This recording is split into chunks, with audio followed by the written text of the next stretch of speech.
Peace, love, and Black Power family. Welcome to another episode of Get This Wisdom Live. I am your co-host for the evening, Shakti Sterner. Shout out to California. And before we get started, I'm going to let this brother go into a thorough introduction of himself. But I must say that I am very honored to be speaking with the incomparable Minister EnQi tonight, So I'm excited for the news he's gonna drop on us. Minister EnQi never disappoints me. Get this wisdom live to have him is definitely extreme honor. I do have one brief message, and then we're gonna go straight into tonight's show. Family, guard your energy by any cost. There is a lot of fear mongering going on right now, and a lot of stuff that is considered propaganda.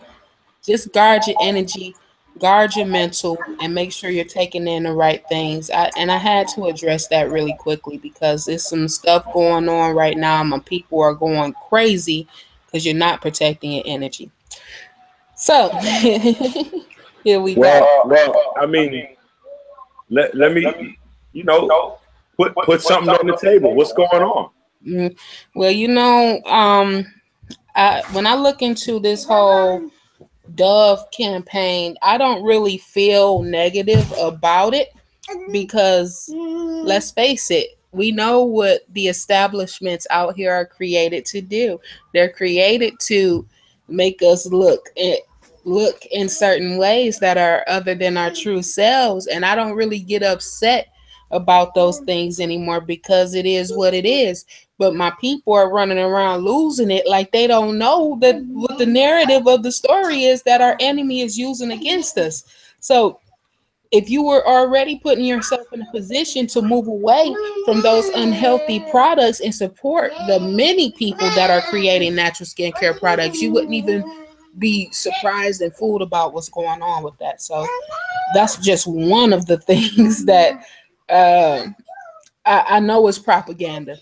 And I know that our people have a reactionary nature. So it plays on the emotions and, blocks the spiritual ascension that is necessary. That's why I tell people, stay away from TV, stay away from the television, try to learn the balance of navigating the matrix so you aren't draining yourself by these vultures. So Well, that's here's my view on it. People have to train. They got to train their eyes, so to speak. Scientifically, we know we don't see with our eyes, we see with our mind, right? So we got to really change our mind so that we see things differently. When we look at the Dove thing, see, the problem with our people is we get angry instead of getting inspired. So that Dove thing, it shouldn't get anyone angry. It should inspire folks to the people that have the talent, the skill to create the businesses. And then for the people that don't necessarily have the talent or skill to create a soap or, a soap, a body soap liquid or bar soap, whatever the case may be, to support and promote the people that do. See, the problem is not what Dove is doing. That's not really a problem. Because Dove is not damaging Dove's image with their product promotion. Dove is exposing. No corporation is going to do something that they think is going to damage their bottom line. So the fact that Dove has the promotions out that people are viewing as inflammatory, it just means that there's a massive amount of people that are confused about who they are, where they live, and who they live with and who they live next to. Dove put that promotion out because Dove's customers respond positively to those promotions. Grand opening, grand closing. They're selling soap. And when they put the promo out, it's helping them to sell more soap. So we have to just invest in ourselves and in our institutions, which we don't do enough of. If everybody that made a meme bought 20 bars of soap from their local, the local John Q public that's trying to get their little shea butter and soap on, instead of if we didn't think about Dove, they disappear, at least from our day-to-day perceptual awareness. They would disappear, and they would lose a chunk of money because Family Dollar got Dove in there 3 and 4 bars for $1, and because they buy for hygiene and for health, they buy the lowest price item. For vanity and for fun, we put our money behind what we want to do. But for hygiene and health, we're looking for the cheapest item we can find. So, they eating. I mean, grand opening, grand closing, they eating. And so, we just got to build our institution. So I really like the fact that you're putting that message out there that people need to guard their energy, because it really is a massive amount of misplaced energy that we're displaying with, everybody getting so out of control. I see the memes on Instagram going crazy, Facebook going crazy. Everybody's upset with Dove. I'm not upset with Dove. I think Dove is doing a great job of marketing their product to their target demographic. Period. That's Dove's. I mean, we got to get inspired instead of getting angry. Don't get angry, get inspired to do great things and support people around you and promote people into great positions. Because that's what you do when you support your brothers and sisters. You're promoting them into a powerful position. See, we got to think and understand business. These multi-billion-dollar companies, at one point, they started off with nothing. And they got the support of their people. So now these companies are so financially sound that they can put together scholarship programs. And those scholarship programs are going to target who? The communities that supported them to become a conglomerate. Their marketing programs, their promotional targets are going to be aimed at who? The people that supported them to become a conglomerate. The name of the game is not to get angry. It's just to become inspired. We have to remember we're in the animal kingdom out here.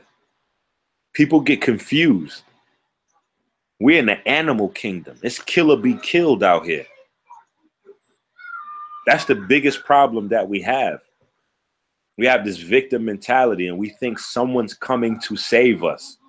And when things happen that we don't think are fair, we get to, create this extensive amount of commentary as if that means something. Oh my God, this is crazy. I can't believe that. Just the fact that we do all that whining and carrying on shows the amount of brainwash, because that means that we think someone's going to see us getting angry and then that's going to do something besides entertain the folks that put out the marketing in the first place. They love that because it helps the marketing campaign. Nothing spreads like bad news. So when people get upset and inflamed about a particular marketing campaign, then everybody who hasn't seen it hears about it, carte blanche, free, because the word of mouth is spreading faster than the campaign is. So now everybody who thinks they're doing Dove a disservice by talking negatively about their campaign is actually Dove's unpaid street team. You understand what I'm saying? Like, you feel where I'm going, sis?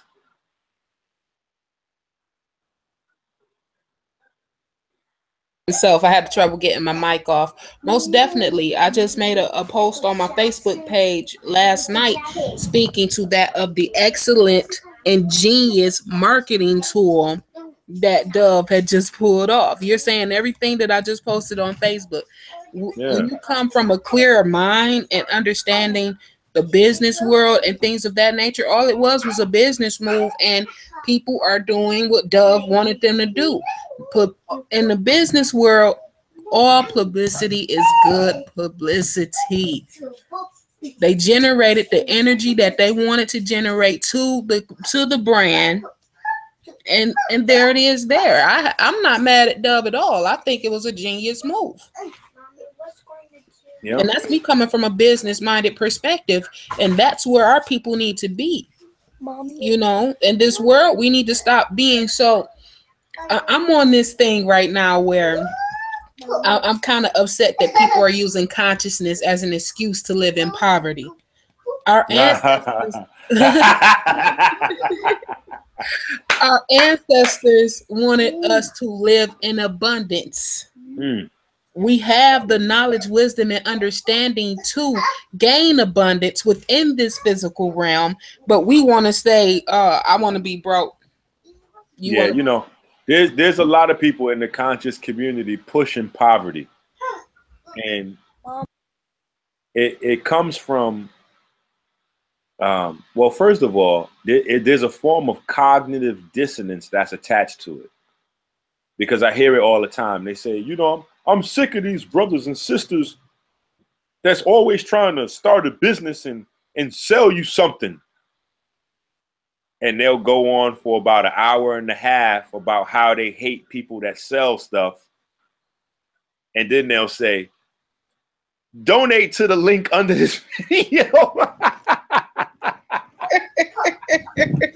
Yeah. So wait, you getting ready to sell me your opinions.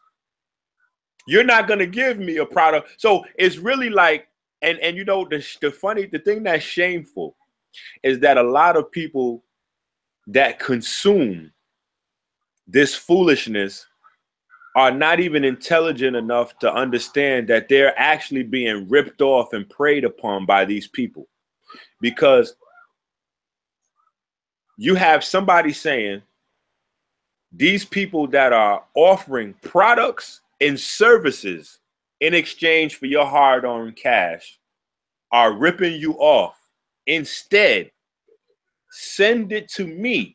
Donate to this link right here, and I'm not going to give you a goddamn thing in return for your hard-earned cash. Say that. I'm just going to give you more opinion and usually negative vibes, but it's just a crazy place. And you know, it comes from the want to do better and be more, but people aren't skilled and they haven't looked within themselves deep enough to find something that they can offer to the people. The service that you are, and this is when wealth reflects service to man, that's when capitalism will be back to its true essence. And that is what grew out of the barter system and became capitalism. That's a little bit perverted now because the people in power kind of changed the rules to the game to maintain their wealth. But originally, coming out of the barter system, it was about being of service to your fellow man. You could gain as much wealth as you could help people. So what you have to offer people is, you know, you're being rewarded for your energy back. And so nowadays, people that feel like they don't have anything to offer, or they don't have the discipline to work hard enough to make themselves available to people, they will make an excuse and they'll say, oh, well, those people, those rappers, they're only successful because they're having sex with men and they're doing homosexual Illuminati rituals, or Floyd Mayweather's only successful because his father was a boxer and he cheated and he did this, and so you almost have to make an excuse for people that started out where you were or with less, that go past you, to excuse yourself for being a failure. So it just really comes down to mindset and people locking in. The universal laws that's in place, they don't waver.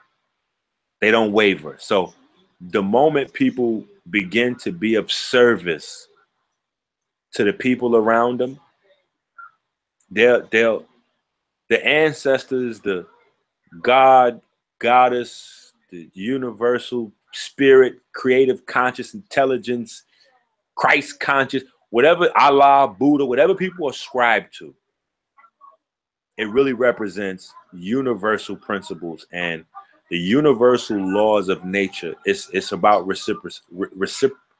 reciprocation.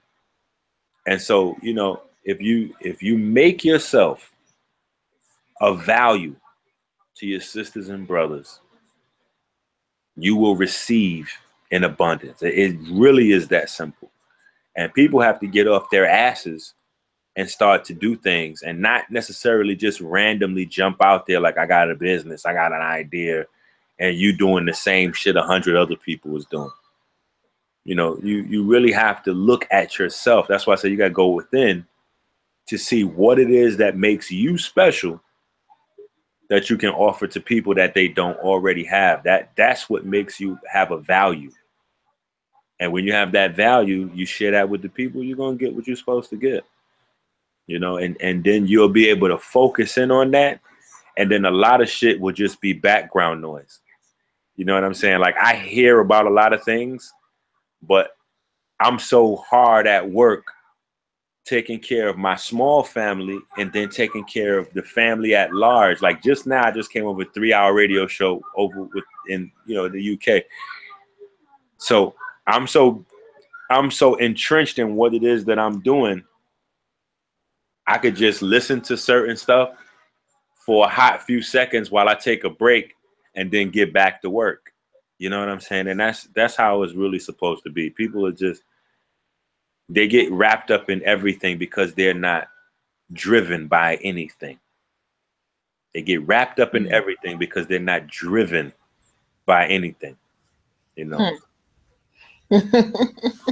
there it is, there, viewers, already. Minister EnQi done went in real quick, fast in a hurry. So, everything that you spoke on is exactly what I feel, and it's exactly how I think. And I'm actually coming under attack right now by a couple of people because That's all right.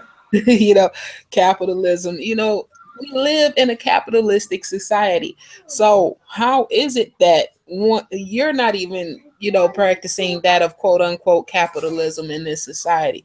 You want to be financially broken. You don't want to take care of your family. That make no sense. No, listen. Let's take finances out because they make these straw man arguments that don't make sense. Yeah.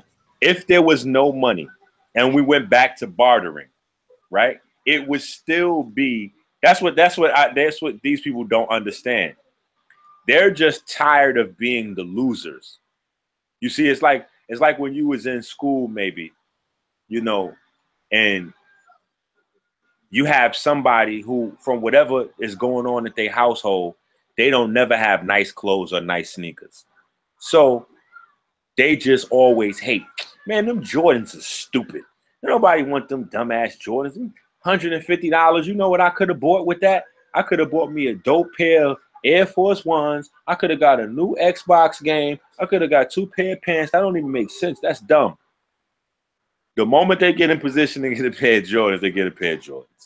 It's like people just tired of being a loser. And a part of the conscious community has made a hub for losers to congregate and point their finger at people that have made them feel bad all their lives. And, you know, like I said, it comes down to being of value to your fellow neighbor. If we had no money and I still did what I do, and I, instead of getting money for a consultation or a health product or producing a compound, somebody came and traded me watermelons. If I help a lot of people, guess what I would have? I would have an abundance of watermelons, onions, apples, etc., etc. I'd still have an abundance because I'd still be helping a lot of people. So whatever the currency is, I would have enough of that to take care of me and my family if money didn't exist. Period. Money is a marker. That's all money is. Money's a marker. So that there's a universal form of exchange. So that I don't need to, in order to change what I do with my neighbor that may grow watermelons. I keep using watermelons for example. I must have a taste with some watermelons right now. But yeah, why would I need to exchange 20 watermelons with him when they might go bad instead of having a paper marker where I can exchange my services in equal value, equal to his value? It just, these people just, they don't understand, and it's okay. Because there's no ancient civilization or society that left us a doctrine that said everybody was going to make it. You see, every ancient system of wisdom tells us that we're going to go through trials and tribulations and we're going to lose a lot of folks. Even the Bible only says 144,000 people is going to make it. It's 8 billion folks on this planet. So everybody can make it. You know, that's one of the toughest, hardest lessons I had to learn with my knowledge of the body. It's tough because you know how to do certain things and you still have to watch loved ones slip away. You still have to watch people you love get an amputation from type 2 diabetes complications when you know how easy that is to turn around. But they won't listen. So you can either do one of two things at that point. You can let that tear you up inside, or you have to build up the resilience to understand that everybody's not going to make it. And this is tough, it's harsh, but it's just a fact. Everyone's not going to make it. And it's okay. When people ostracize you for something that's ridiculous, you just got to be thankful that they reveal who they are to you so that you know, boom, I know not to lock arms with you. That's cool. I get it. You're in a place in life and you're not going to go any further. So that's cool. I'm glad you identified yourself to me. So I don't lock arms with you because I'm looking to go further. Period. I'm looking to do more and I'm looking to grow. So that means I know I have to help more people. If true value, and this is one thing that people really need to understand about business so that they don't get caught up in the negative aspects of capitalism, especially the perversion of capitalism that's practiced in America. True wealth is built by helping people. The more people you help, the more wealth you attain, because wealth is not only a dollar amount. Wealth is being able to sleep well at night, knowing that you don't owe nobody a goddamn thing. You didn't rip nobody off. You didn't take advantage of nobody. You know, your name is good. You know, those are forms of wealth. So all of those things come into play with how well you help people around you and how you treat people, how you take care of people, you know. But for people to want to live in squalor is madness. That's why so many people are sick, because of their mind. And some of them will change when exposed to information, but some of them won't. So, you know, hey, it's all right. Everybody's not gonna make it, sis. That pill was a hard one for me to swallow a few years ago, but you know, I finally got it down my throat, and I'm like, you know what? F it. You don't like me. You want me to be financially poor? That's fine. I'm still gonna do what I'm gonna do, regardless to whom or what. So it's all love. You know, attack me all you want to. Hey, and listen, see, you got your baby right there. I got a house full of babies. A lot of people online, you talking to young people, and unfortunately, you're talking to older people that don't have responsibilities as adults. I even find that a lot of people that are growing social media audiences, their their age says that they're a grown man, but their lifestyle doesn't say that they're a grown man. They don't have children. The ones that have children are not responsible for their children. Some of these dudes don't have their own apartment where they pay rent at. They don't have a lease with their name on it. They don't have a car title with their name on it. They still live in their mama's bedroom. And everybody can go up, go down in life. I don't know where I'll be tomorrow. You know, God willing, I keep doing the right thing. Ancestors continue to bless me so I can take care of my family. But when you're not used to having responsibility, when you don't understand what that means to provide for a family. On the radio show I was on earlier, I said, listen, I understand what it means to be a good dad, but I also need everybody to know that there's a difference between being even a great dad and being a full-time dad. See, there's a difference.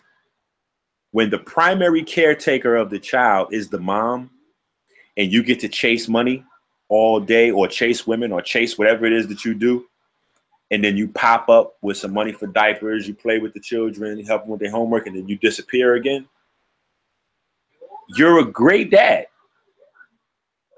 Not taking nothing away from that. But that's not the same as you being the primary caretaker, where you have the children and you got to make sure they get in the bath, brush their teeth, wash their toes, go inside the ear, make sure their ear's clean behind the ear, cook dinner, wash the dishes, sweep the floor after they put crumbs everywhere. Like, so there's levels to this thing. And so you can never hope to see eye to eye with people that haven't attained any degree of responsibility in life yet. You know what I'm saying? Some of these guys, they play video games, you know, 5, 6, 7, 8 hours a day. And these are grown men that's supposed to be providing leadership to our sisters and brothers. And I just look and I just smile to myself and say, okay, this is all a game. This is all a game. These are the guys that put that mentality out. Like, oh yeah, well, of course you're not interested in building a business or creating a legacy for your children because you live in your mom's house. So it's not relevant to you. You don't have a drive. You don't have ambition. You don't have a next generation of you that you're looking to leave something to. Because all of these guys that are trying to develop social media audiences because they have something to teach, the true measure of whatever it is that you spend your life espousing is what happens when you're gone. What's your legacy? The people that you touched, how many people are they touching? How many lives are really being changed by what it is that you're doing? And so most of them really aren't involved in that. They don't really care. A lot of these guys got felonies on their record, low key.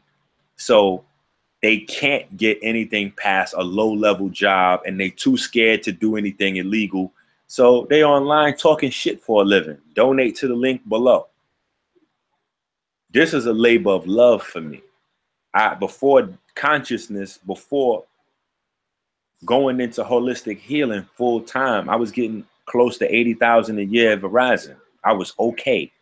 Everybody that remembers me from that period of time, they know I spread love with all the vendors and pulled up and left every event in a Range Rover. You know what I'm saying? So I wasn't struggling in that capacity. I didn't come into the community with my hand out. You know, I don't have felonies on my record to prevent me from pursuing other avenues of taking care of myself and my family. This is a labor of love. I do this because I love to, period. Long before people knew me in the conscious community, I was annoying the fuck out of everyone that I came in contact with about their health, their vitamins. Even when I was a teenager drinking 40s and wilding, I was telling everybody, and I don't know about everywhere, but in the Bronx, they had these little 99-cent pack of vitamins, the $1.49, and then like $2. And each pack would give you like 2 or 3 more vitamins. So 99 cents was like the basic pack. Then there's the 150 and 2. And I kept, even then, you know, I was saying, nah, you know, you got to balance it out with this. And, you know, yeah, we're going to do that. But, you know, get this salad, take these vitamins, and then that's how you balance this and this. And it's because I was lucky. My dad was always there, always around. And he was teaching me these different things. I had uncles and older cousins. They were teaching me this. So I was exposed to a lot from the older men that impressed upon my mind responsibility and your value was what you left everybody else with, period.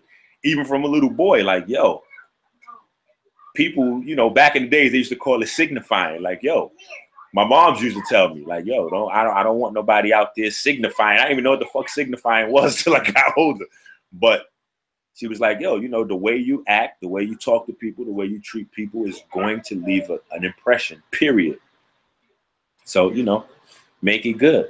You know what I'm saying? Make it, you know, and whatever that is that you're doing out there, make it something that when people say your name, whatever it is they say about you, let it be something that's going to make you proud, that you don't shy away from. So that's real currency. And as long as you keep that in your mind, the fiat, you know, whatever form of currency we in right now is dollars. That may not always be the same. But you'll always be all right because your heart is in the right place and you're putting out the right type of energy. Frequency wise, universal laws always stay true. Man can change the form of currency. We can go from dollars to silver to gold to rocks. But, you know, it's always going to be tied to how you help people, period. And even the people that have humongous amounts of money right now, most of them inherited that money. So they have to, because now they don't have the skill to help the masses to increase the fortune. So they got to lie and cheat and cut corners to maintain the family fortune. But at some point, the people that created it, either they were hardcore criminals, raped and pillaged to get it, or they helped a tremendous amount of people. And some of the people that we look at as hardcore criminals that raped and pillaged to get their fortune, we don't really understand that we live in an animal kingdom. So they were robbing, raping, and pillaging other people, but they helped a lot of their own people, which is where their fortune came from, which is why they're remembered. So we look at, you know, some of the people that we celebrate, and we do celebrate them. Every time we talk about somebody, whether we talk about their infamous acts, you know how much books and magazines and articles and media has been written and discussed and discoursed, and Hollywood movies have made fake villainous characters after Adolf Hitler. Why? He put Germany on the map. The German businesses that were created during that time period are still multinational corporations to this day, because post the Hitler regime, the United States and Europe picked up those German companies because they were advanced in science and chemistry. So now the science and chemistry companies are still those same German companies. So, we have to do what we need to do, and it really translates also into our health. The reason why we're number one in heart disease, cancer, et cetera, et cetera. We lead statistically in every form of cancer except skin cancer. The reason is because we get angry instead of inspired, and we haven't gotten to the point where we said we have to take care of ourselves yet. It's not about making ridiculous videos saying the doctors they're conspiring to do conspiracy with big pharma and all this other bullshit. None of that. That's not. People can only fool or beguile people into something that don't know. But at the moment you get a warning or a red flag and you don't take the time out to do the research to learn, then the next time is on you. So we've been through generations of watching our family members go to, countless different metabolic illnesses that's easily avoidable. If not completely avoidable, at least we know that there are very simple ways to push them back, where we can increase our lifespan dramatically. And we don't. We complain and we go get the same pills. We complain and we take this vaccine. We complain and we get the unnecessary surgery. We complain and we still eat the bullshit. We complain and we still drink the liquor. We complain and we still pop the Molly. We complain and we still roll the blunts up. We complain and we still take the Newports. We complain and we go on the fucking dialysis machine. So we got this new thing built into us where we think complaining means something. And it starts as children, where somehow we get this idea in our mind that if we explain something, that means something. So it's like the child doesn't bring their homework into school, but they explain to the teacher like, yeah, well, I was about to bring it in, and then woo, woo, woo, woo. And then the teacher, is like, oh, okay, yeah, that's fine. And then they give them a 0. They tell the child that's fine, but they put the 0 down. So the child gets into that groove in their mind. They thinking, oh, okay, as long as I explain this to the teacher, I'm good. They don't understand that even after their long excuse, the teacher still writes the 0. They pat you on the back because you look emotionally disturbed, and they calm you down, send you back to your seat. But they put the 0. That same process happens all through life. When they get the report card, they're surprised, like, oh, shit. I got an F. How am I going to explain this to my parents? I'm about to get an ass whooping. I'm about to go on punishment. I'm about to not get an allowance. Like whatever the chastisement is, I'm about to get this because my report card looks crazy. How could the teacher violate me and give me this report card? That same process translates into adults, and they blame God or they blame the system and say, how did I get diabetes? Why do I have this cancer? They go to church and pray about it. Like, why did this happen to me? Like, you didn't smoke 2,000 packs of cigarettes over 20 years. Like, you didn't eat 800 Pop-Tarts over the span of 5 years. Like, you didn't eat a pound of sugar every goddamn day of your life with 5 pounds of burnt meat per week. Like, that wasn't you. But you kept making up an excuse in your mind, like, no, I'm going to get started next week. No, I'm going to take my health serious. I'm going to do this. I'm going to do that. And you never did it. You never did it. And then when you got the disease, the F on the report card, where did this come from? How did this happen? And then to make yourself feel good, the pat on the back comes and says, oh, you're black. So you guys have a predisposition to diabetes. You guys have a predisposition to cancer. You guys have a predisposition to heart disease. It's just genetic. Well, I'm here to tell you that is absolutely bullshit. There's no such thing as genetics if you don't trace it all the way back through the line and find out where that happened. Because you can trace all the black people in America back to early America, natives, early Caribbeans, or straight back to Africa. And in none of those places did diabetes and heart disease and all this shit exist before colonialism. So what happened with colonialism that created these quote unquote disparities in health? Well, poverty. Taking us back to our original point that we were discussing. Poverty. When you have poverty situation, the first thing is you don't get education. Education is tiered now. The way education is given out in colonialism is tiered. So you get educated based on your predicted station of life. And the educational system, they predict that. So this is all you need to know. So there's a difference between health and fitness. A lot of people don't even understand that. There's a difference between health and fitness.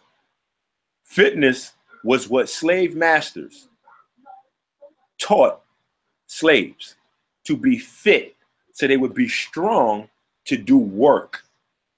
In today's climate, anybody that has a job knows, especially if they had that job for a long period of time, over the last 10 years, everybody's job is starting to send them out personal memos about walking and going to the gym, etc., because they want them to be fit. Why? Same thing. They want a higher work output from you. They want you to take less sick days. They want more work from you. Health and fitness is two different things. You go to the gym is full of fit, very beautiful, sexy, strong, handsome looking people. They're all fit. 85% of them are unhealthy because most people don't understand biochemistry. So the workouts that they do, how they work out, how they take their nutrition, it hurts their body long term. This is why you don't see bodybuilders that are 90 years old. You don't see most athletes live that long. You know, you get to see some of that longevity in the NBA, but not with the younger players. You know, their lifestyle doesn't.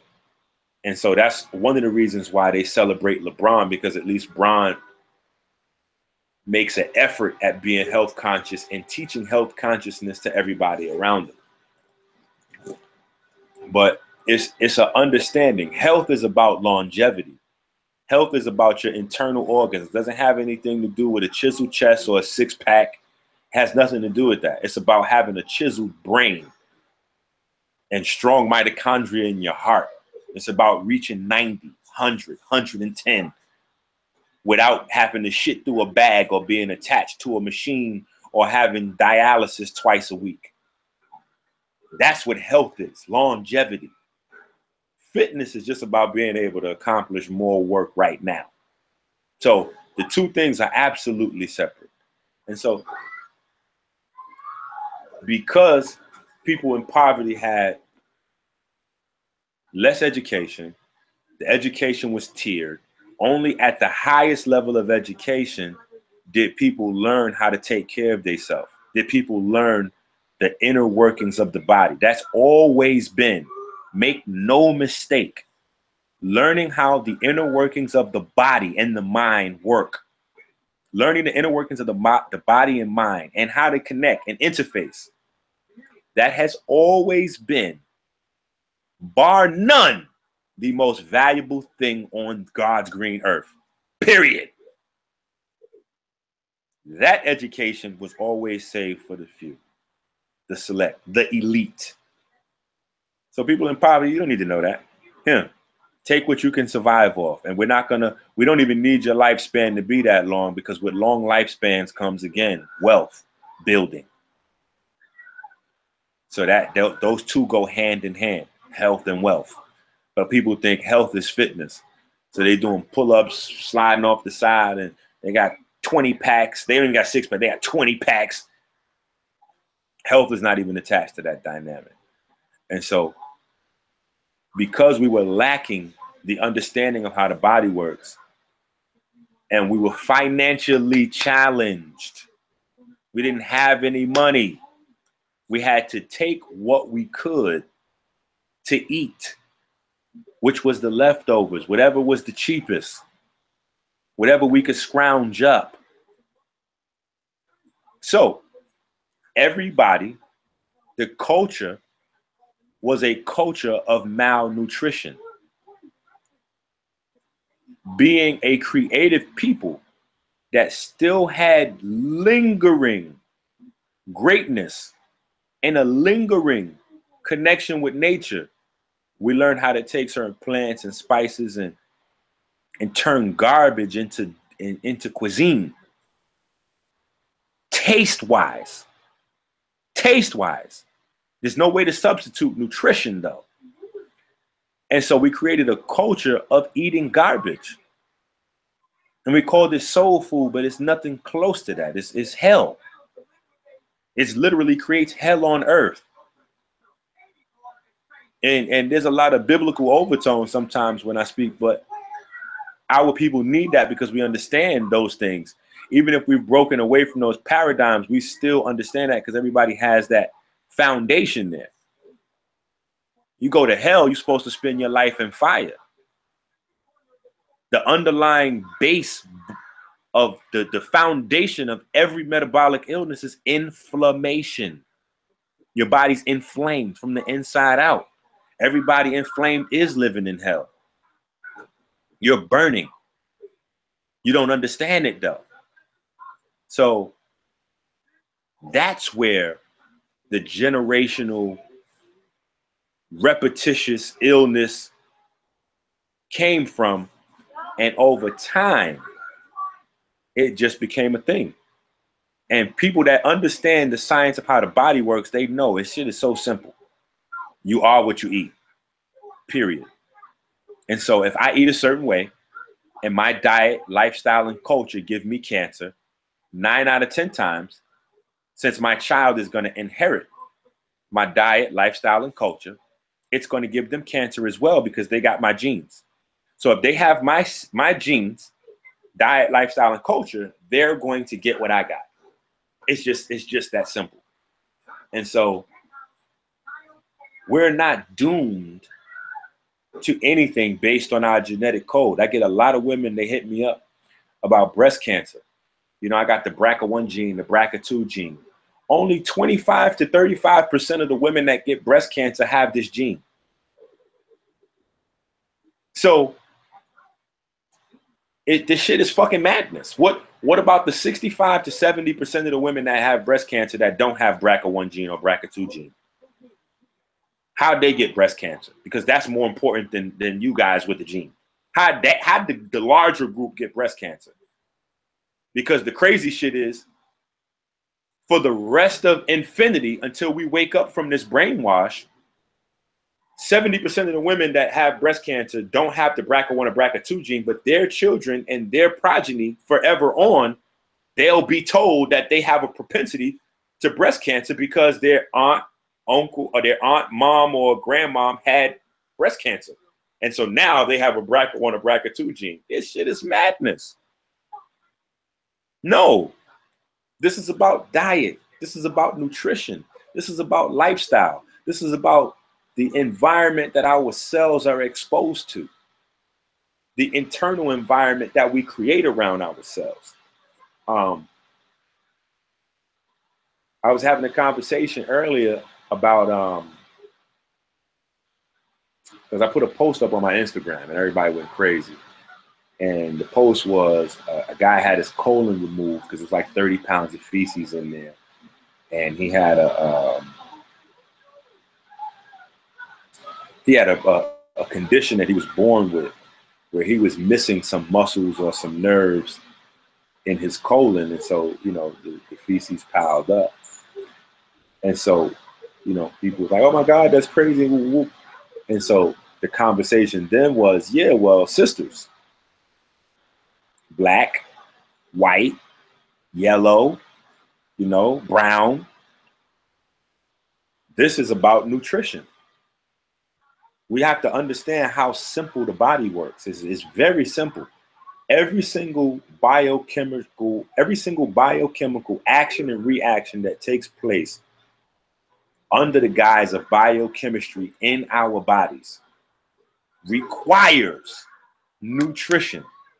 Meaning, there's a mineral, there's an enzyme, and enzymes are made of amino acids. Cell membranes, they're made of fats and proteins, but mostly essential fatty acids. Vitamins catalyze reaction. Everything requires raw nutrients to happen in your body.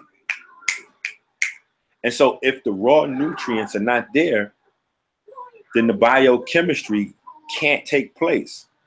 And so for a woman thinking about getting pregnant, or she is pregnant, especially when we have the culture, the way we live, we don't think in advance. We don't plan pregnancy in advance. We just having sex, let the chips fall where they may, boo, I'm pregnant. So that woman 9 out of 10 times has 50 plus nutritional deficiencies. 50 plus nutritional deficiencies. So now her body has to try to construct a complete new body out of damn near half of the raw material. How is that going to happen? Something's either going to be left out, something's going to be not formed completely, or something's going to be missing altogether. It's just that simple. You have to have the raw material in order to build a house. You need the nails, the wood, the sheetrock. I mean, it's just that simple. Like, you have to have all the items. If you don't, something will be missing. You can't build a bathroom, a complete bathroom, without a sink and a toilet. And so you have to get the sink and the toilet so that you can put a sink and a toilet in there. Like, it's so simple. So most of the genetic defects that our children are born with are based on nutritional deficiencies. Most of the infant death syndrome that we deal with is due to either toxic overload or nutritional deficiency. And toxic overload can be attributed very easily to nutritional deficiency, because it's your nutrients that activate the 600 plus genes that detoxify the body and keep your body clean on a day-to-day basis internally. But if you don't have the nutrients, your body's natural defense systems can't kick in. And white blood cells are not your body's natural defense system. So nutritional deficiencies even are the reason why Black women have the highest rates of mortality during birth or right after, because they are so nutritionally deficient that after that newborn baby, because the baby in your body gets priority, after that baby robs all of the minerals and everything from your bones, organs, glands, etc., you don't have enough to survive, because you didn't know anything.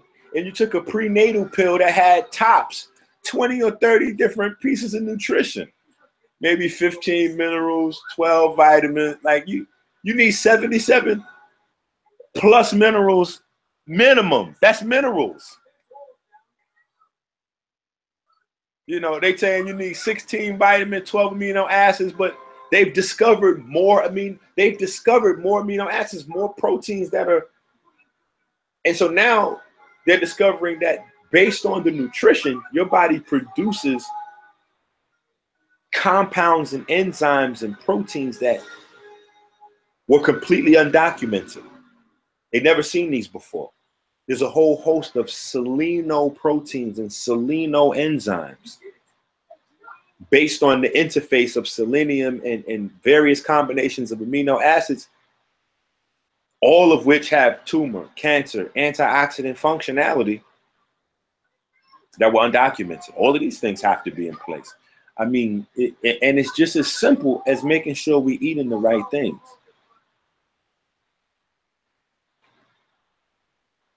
What can we say? You know, people are more, you know, their energy is in the wrong place. If people got inspired by Dove, they got inspired by Trump. Trump was inspired by Barack Obama. Trump was inspired by Barack. He was like, oh, hell no. It's a black man in office. You know what? We got to shut this shit down. I got to do what I got to do to put myself in a position so that I could get in that spot.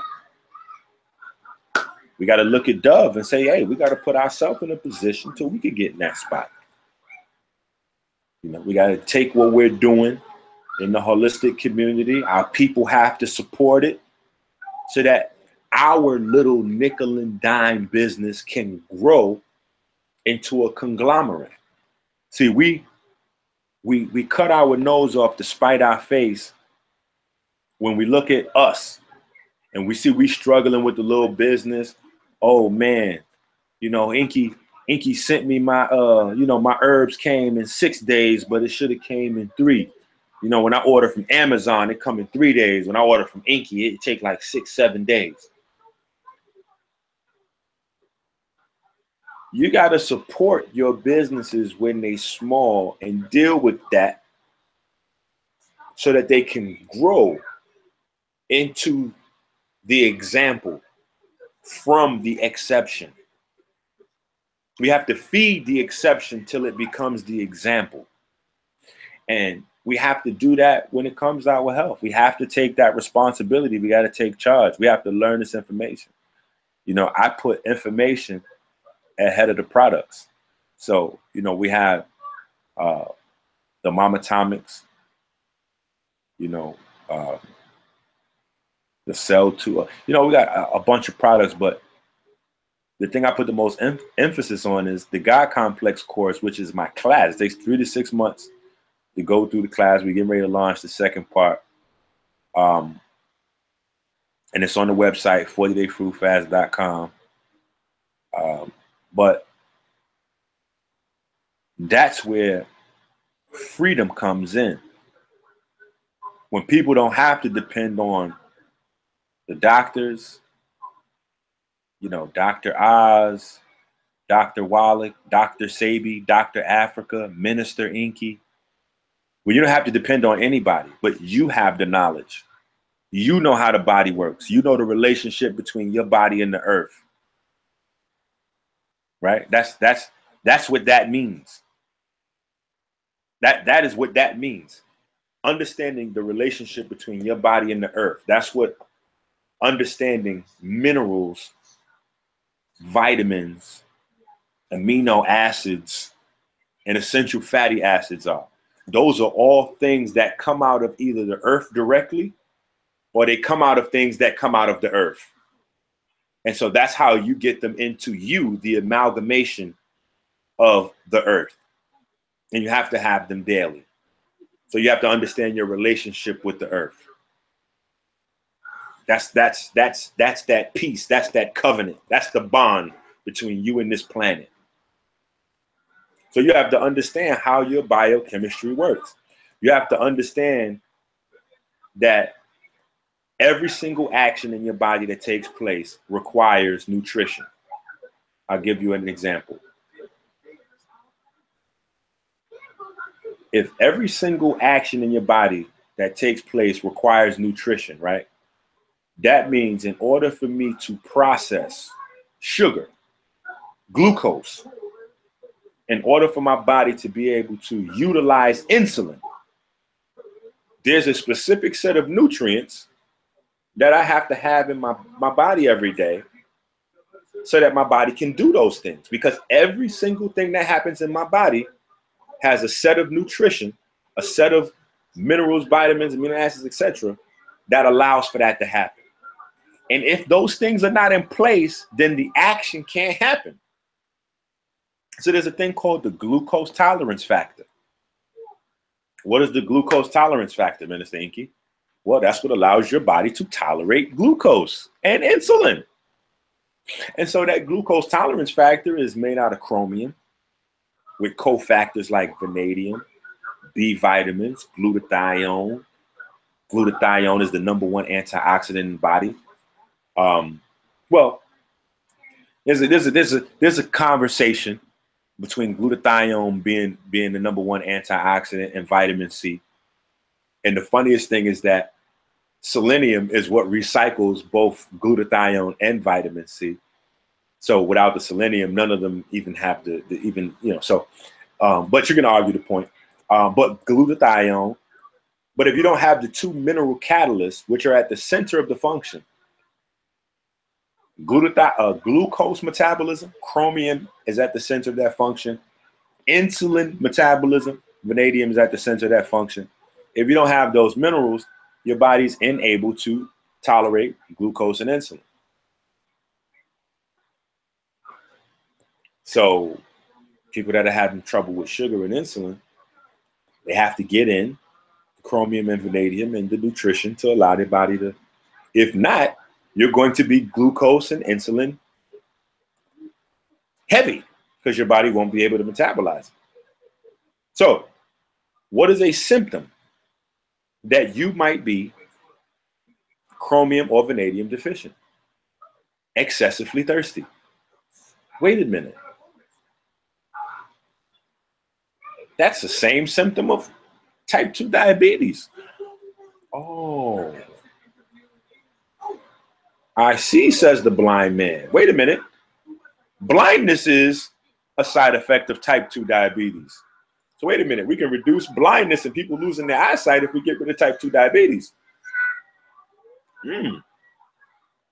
How does exercise affect type 2 diabetes? Well, sugar is metabolized based on your mitochondria. That is the end of your food chain inside your body. Proteins are metabolized to fats, fats are metabolized to sugar, sugars are metabolized to acids so that you can produce electricity from your electron transport chain in your mitochondria.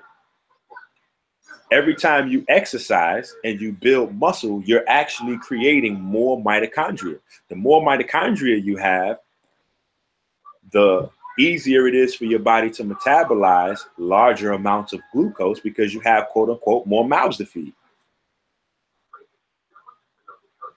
It's just that simple. So you increase the amount of mitochondria you have, you get the chromium, vanadium in, the symptoms start to dissipate. It's grand opening, grand closing. I've done it on numerous occasions. But it's hard for people to find, oh, okay, yeah, because even when you're vegan, you don't realize that these minerals are this 100+ different nutrients. Because it's not just minerals, it's enzymes, it's amino acids, it's vitamins, it's essential fatty acids, it's phytonutrient compounds that aren't even pinned down yet, all these different things. People don't realize with the new food aristocracy, because you got the food snobs now, right? Now I eat organic, vegan, I'm an alkaline, raw-tarian, and all this other bullshit. The soil isn't high in.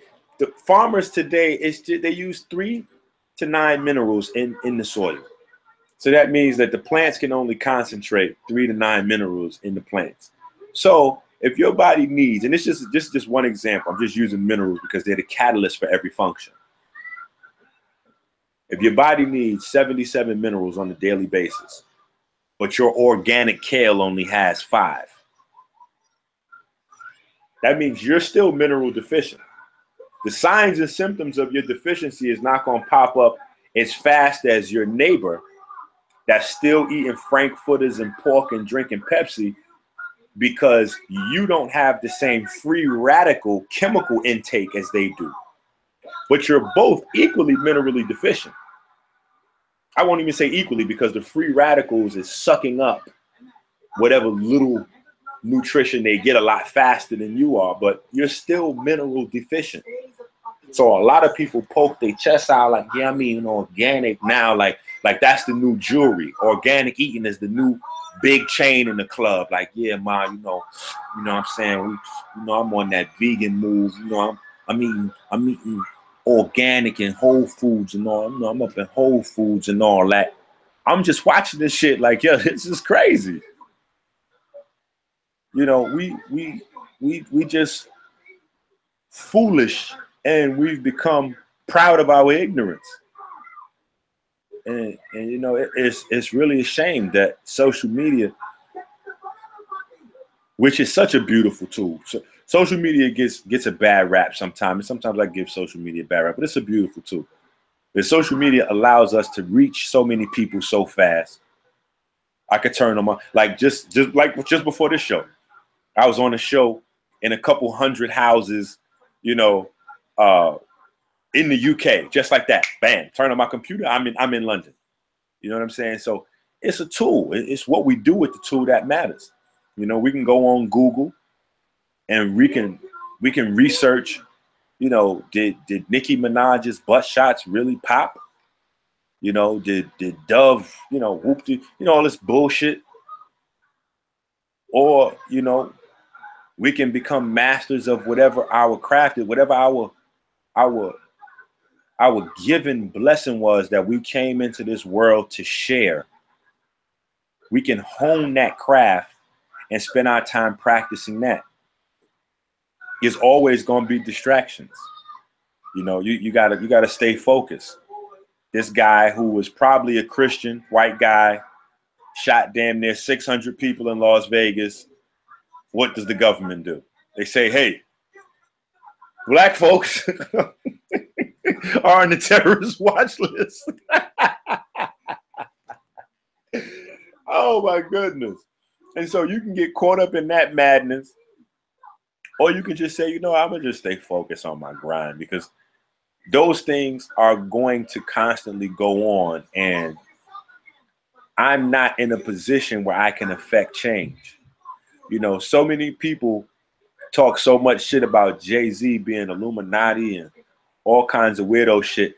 Every time a problem happens, Jay-Z is there with long arms and short pockets. Like they used to say in back in the days, cheap people, they got short arms and deep pockets, meaning their hands never connect with the money. Jay-Z always come with long arms and short pockets. He gave Fat Joe airplanes for Puerto Rico. Like, yo, fill them planes up and get your people take care of them folks down there in PR. So he focused in. He blocked out the noise and focused on what he had that he could offer to the people,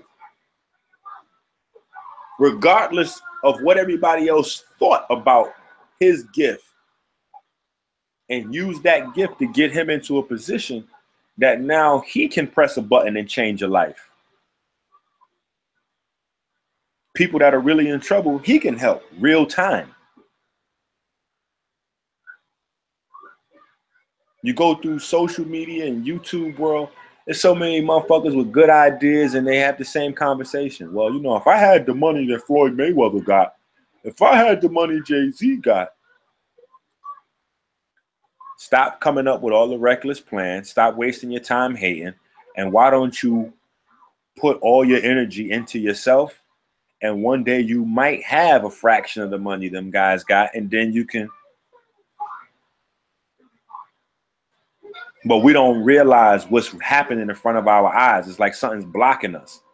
We don't see that Floyd Mayweather's 40 years old, and he put 40 years into perfecting one thing. One thing and one thing only. He put 40 years of work into that one thing. He didn't start something, do it for 3-4 years, get off that, jump on to the next thing. Oh yeah, 3-4 years. Oh, yo, I heard such and such made money selling shea butter. Oh, I'm about to start selling shea butter. That don't work out in 6 months. I'm on to the next thing. Oh, yo, somebody taking real estate classes. Oh, I'm about to go back to college. They're giving out grants. Oh, yo, I heard such and such about to get the hair license. No, you don't. You can't get nowhere jumping from. You got to dig in to whatever that is that your true calling is, and work through that thing until you get to your breakthrough.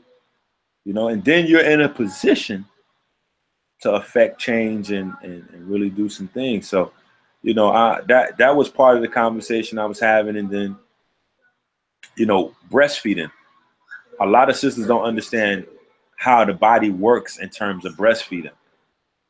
When you breastfeed, it's a communication between the woman and the baby. So she has to have all of the nutrients daily because the quality of the breast milk changes as the child gets older. If you take the breast milk for a baby from the same mom at 3 weeks and then take that same breast milk and analyze it at 3 months, the percentages of the nutrients that the baby is getting from the milk, the actual milk, what's in it, it changes. It changes. As the baby's growing, the baby's needs change. And so the nutrients in the milk change. But the mom has to have all those nutrients. Because now we're getting to the point where people are becoming more conscious about breastfeeding, and they're not conscious about what is in the breast milk.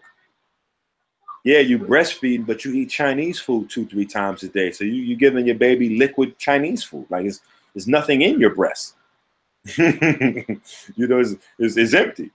It's damn near Similac. You might as well be doing the Similac. It might be more nutrients in the Similac than your breast right now. You know, it's not magically, you know, we think magically shit happens inside the body. It's not magic. It's chemistry.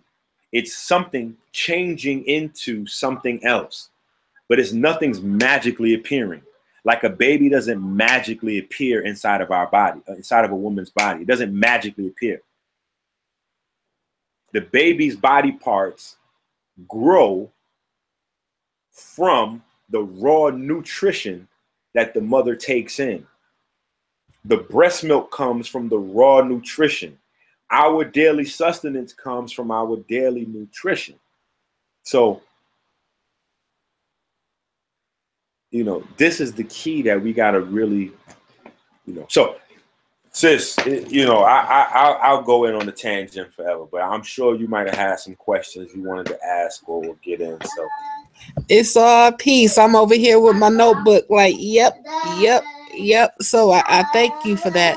What I do have a couple of things I want to ask you, your thoughts on, and how we can add that on to the conversation. Firstly, for our viewers who are watching in, shout out to the viewers right now. Do you mind? Wait. Let me ask you this: where are they watching? Are we on YouTube? Yes, we're live on YouTube right now.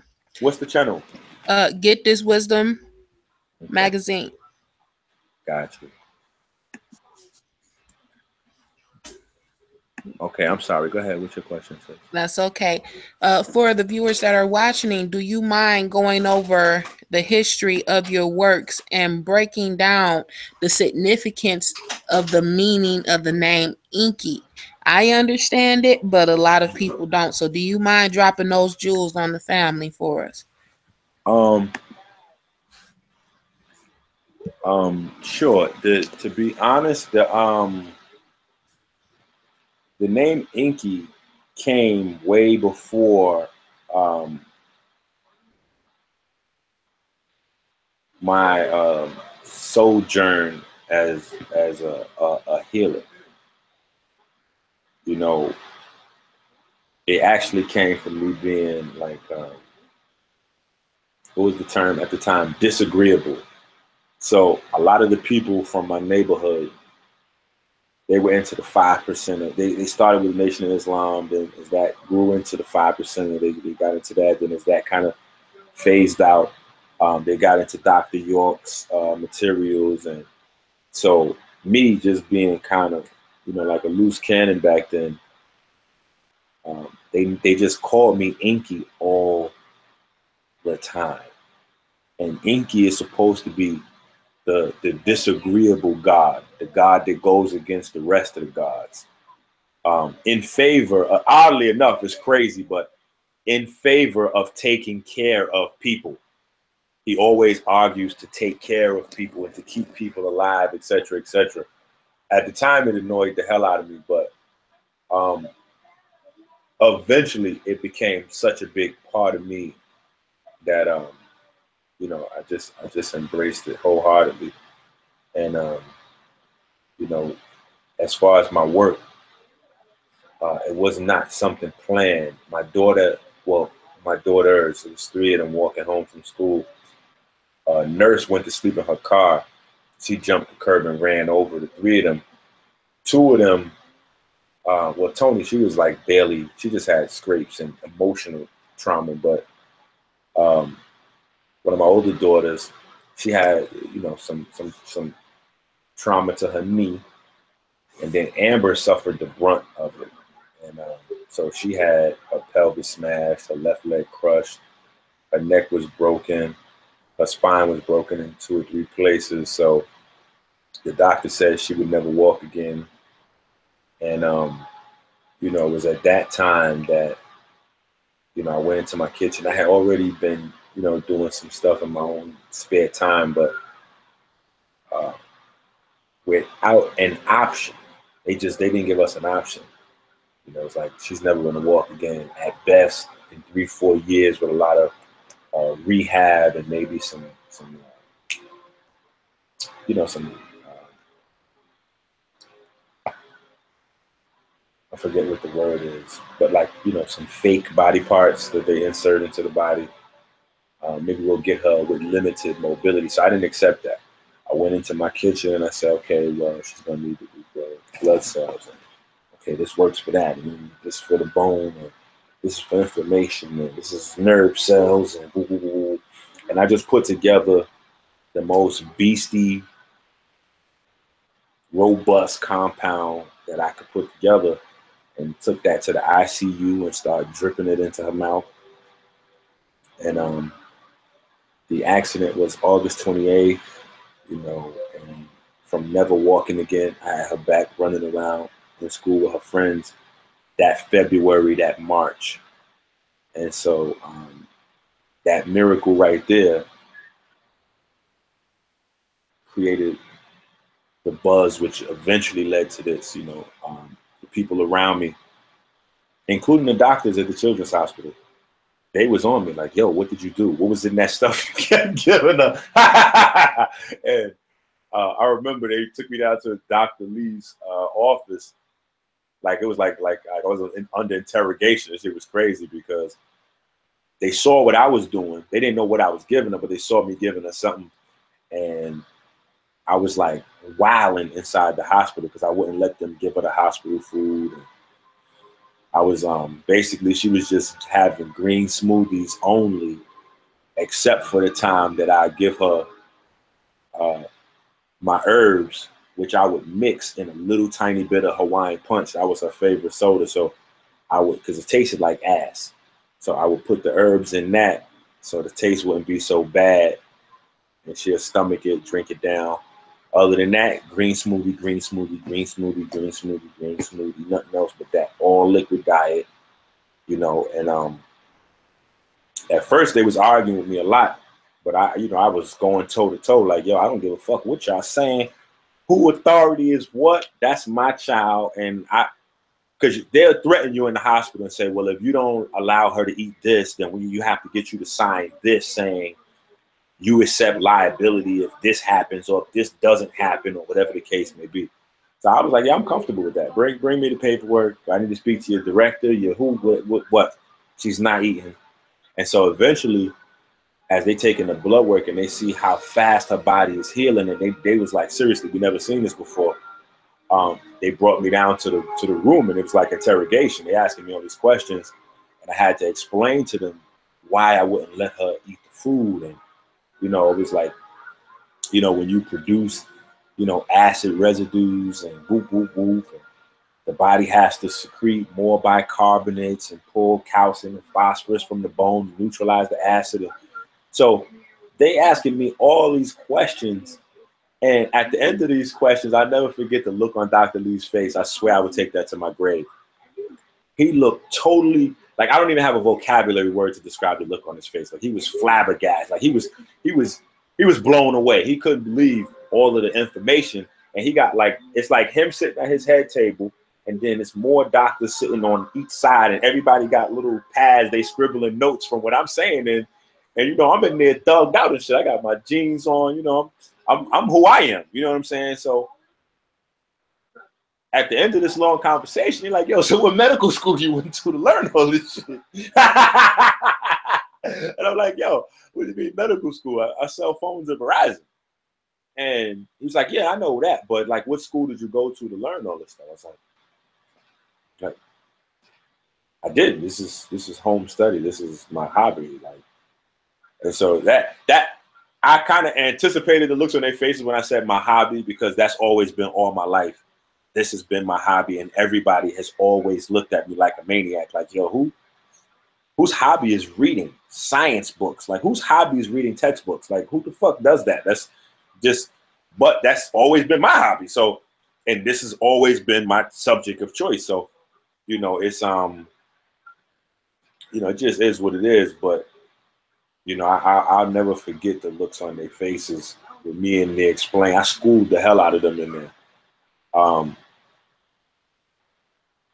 You know, after that, people just kind of started gravitating to me, asking me questions and whoop, whoop, whoop. And some people that knew me, like family members, they kind of cussed me out. Like, how you going to do that for your baby and then not share that with other people? And so one thing led to another. And before you know it, you know, I'm here teaching the world how to do it and, you know, get themselves together. You know what I'm saying? But, you know, I never lose touch with the fact that it's just something that was handed to me. So I don't let it, you know, I always stay me. You know what I'm saying? So whether I got on jeans or a suit, it's me. You know what I'm saying? It's still same old guy from 158th Street in the Bronx. You know what I mean? And, but that's it. It just pulled me all over the country, and people want me all over the world. I haven't left the country because I feel like there's so much stuff I need to do here. And then social media allows me to reach the people around the globe. Because I got, like, my God Complex course at my website where I teach all this stuff. I got people from everywhere on earth, literally, in the class. You know what I'm saying? And it's funny how mindset affects. Like, when I lived in Philadelphia for a while.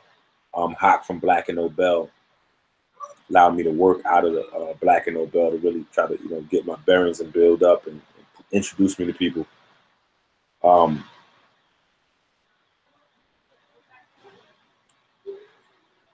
John Q. Public, the people that I was trying to teach,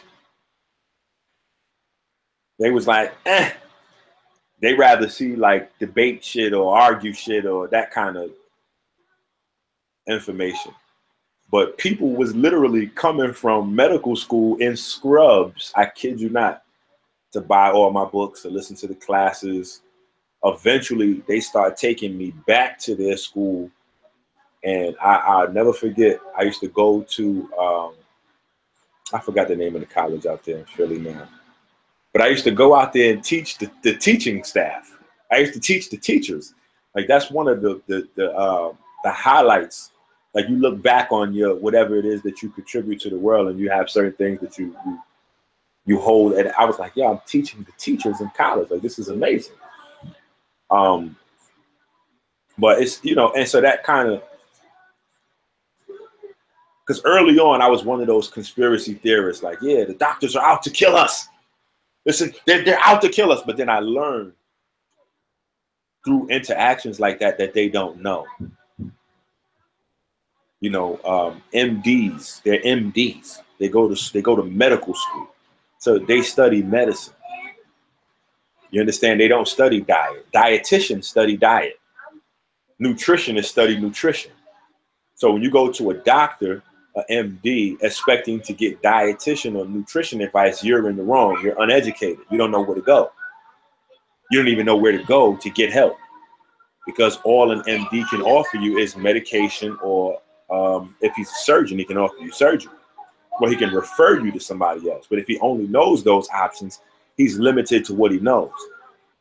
So you can't be mad at somebody offering you help from what they got. It's like if you playing spades with somebody. If they tell you they ain't got 2 or 3 books in the beginning of the game, and they make they 2 or 3 books, you throw a jack down, you hoping they come through and make that drop that, drop something on that. If they don't do it, you can't be mad, because they let you know, listen, I only got 3 books. I can't give you something I don't have. So I learned that, they're trying to get their families and their loved ones as healthy as possible as well.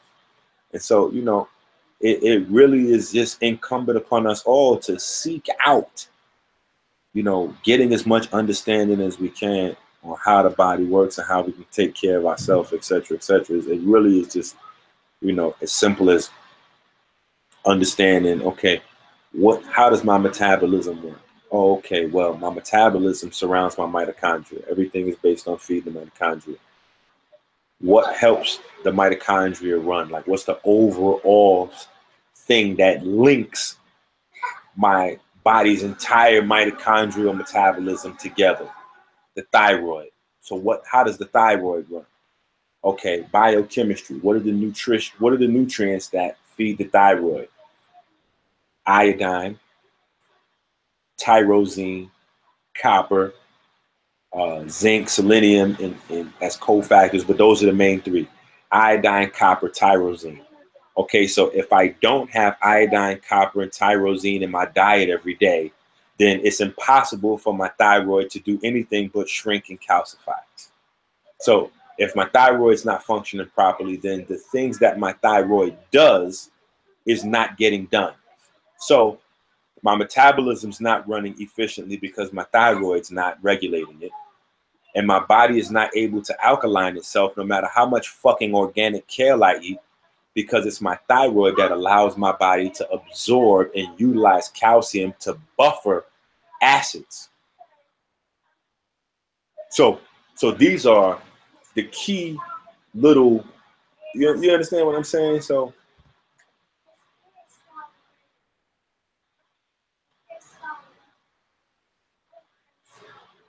this mic gets tricky on me, pardon self.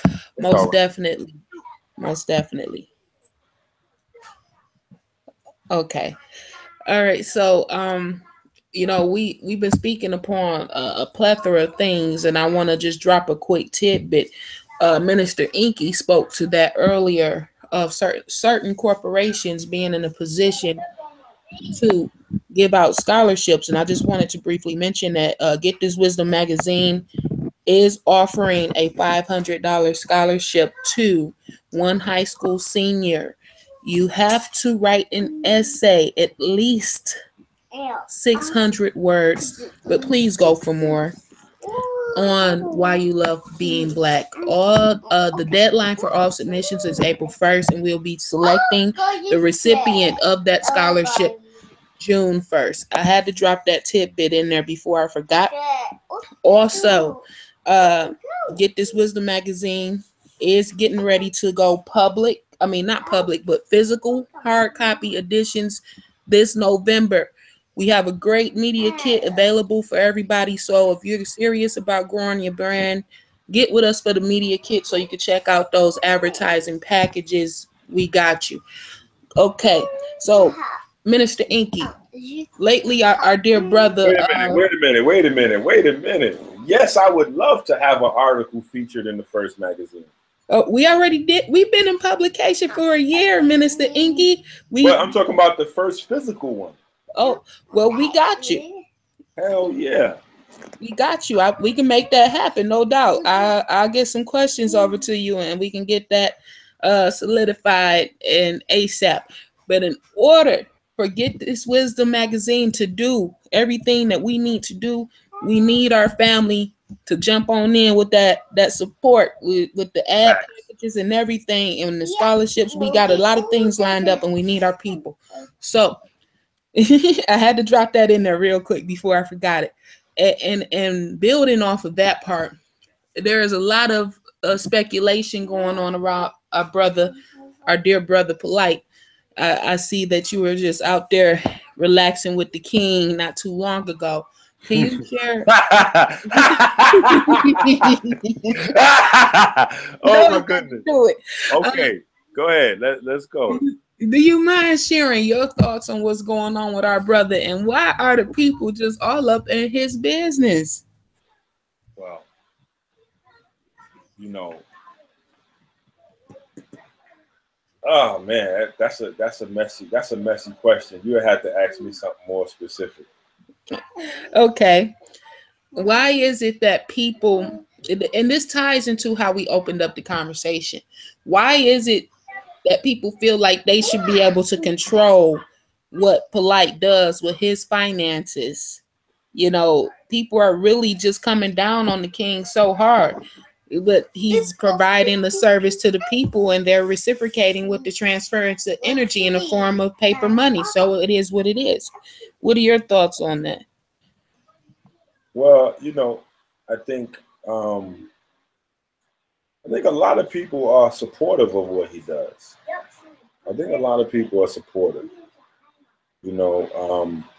Now there are people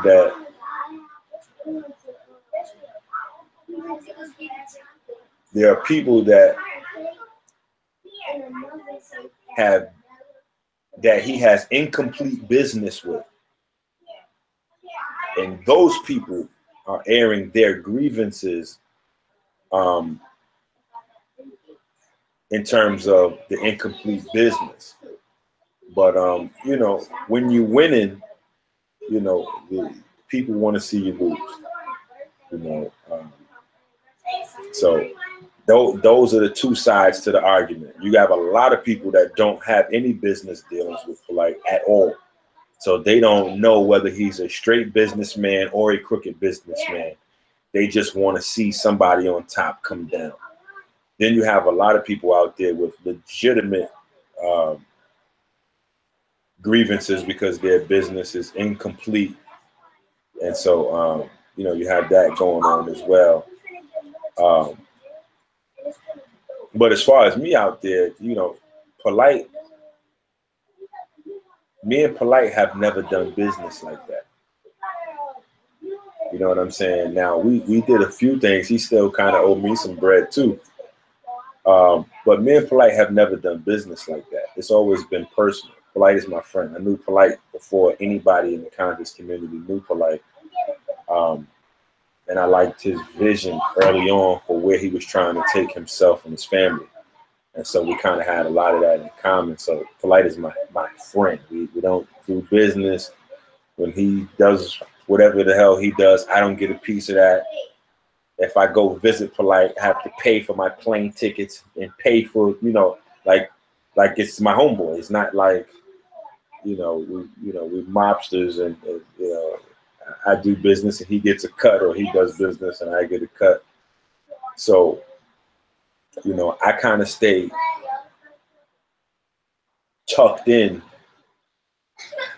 because of the amount of work that I take on daily. And, I have 10 children. So, and my children are all ages. I have 2-year-old twins. You know what I'm saying? I got 6-year-old twins. You know what I'm saying? I got children. So, I kind of stay tucked in, but, so there's a lot of, growth that has to happen on the part of the people, as well as people's business development and business practices. So, that's all I can really comment on. The amount of media that surrounds him is just crazy. And, it's awesome though when you see that people can build careers out of slandering somebody. Yeah. Because there are platforms that have been created that have grown just out of basically just cussing Polite out 2-3 times a night. You know what I'm saying? Wow. And anybody in connection with him. So my name gets thrown around a lot. Like, yeah, Polite scammed me. And Minister EnQi down with that shit. I'm like, damn, where the fuck? Why is my name keeping thrown in? I ain't never got $1 off of nobody's business. You know, I do what I do. And if people watch me and pay attention, I'm very particular about staying in my lane.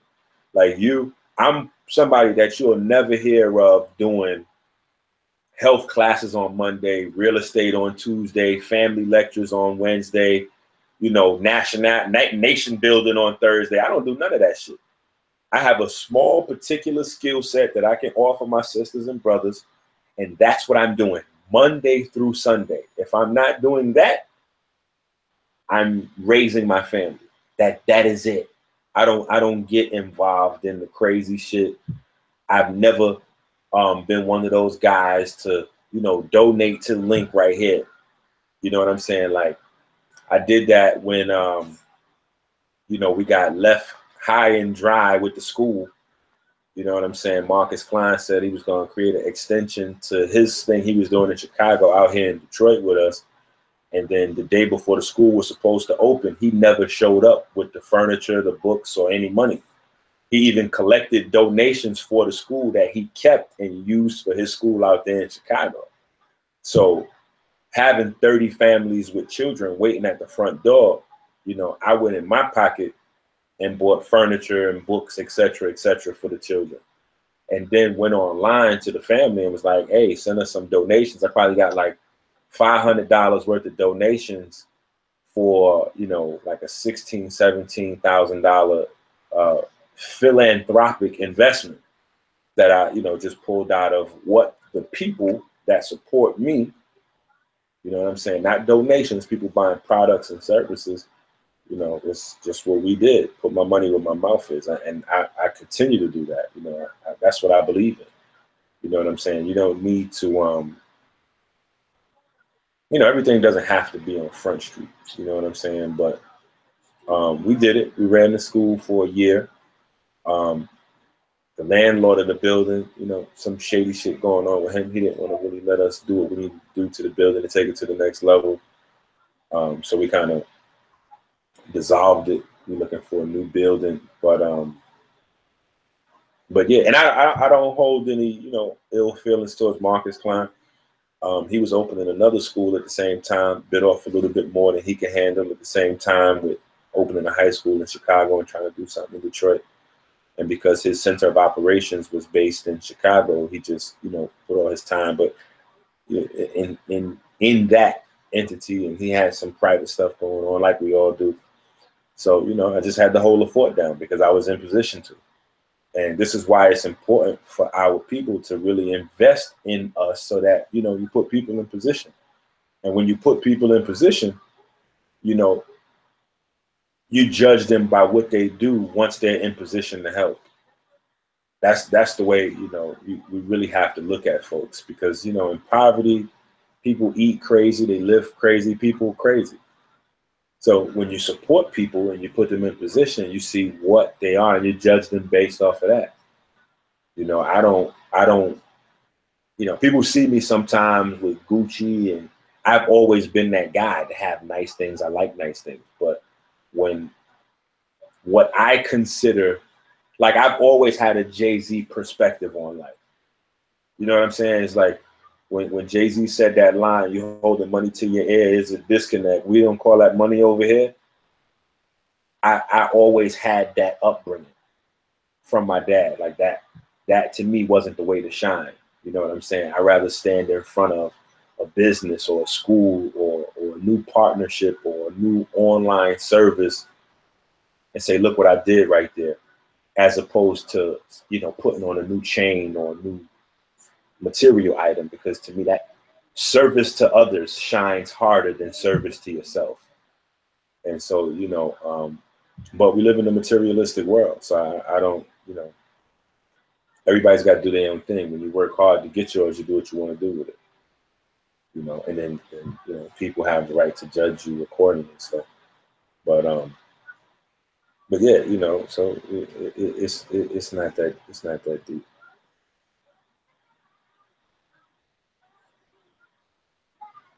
Thank you for asking that question. Minister. You know, I for one, I'm not mad at Polite. Whatever's going on, do your thing, brother. Yeah. I hope we all make it to the promised land. You know what I'm saying? Right. And so my thing on that is, people should reserve judgment until they see what happens, till they get to the final chapter of the book. He's in Hollywood, but he hasn't really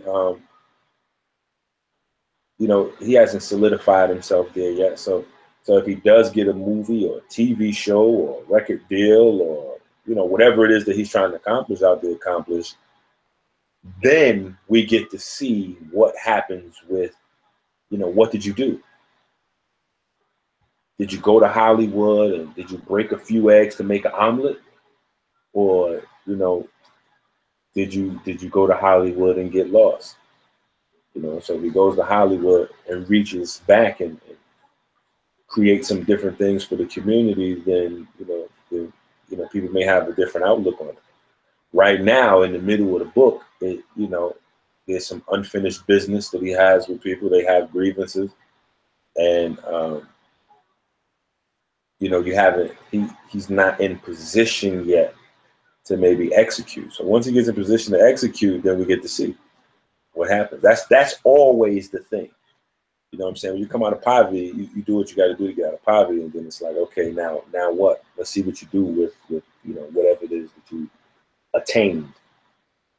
My thing is always give back to the people, and the people are always going to reward you.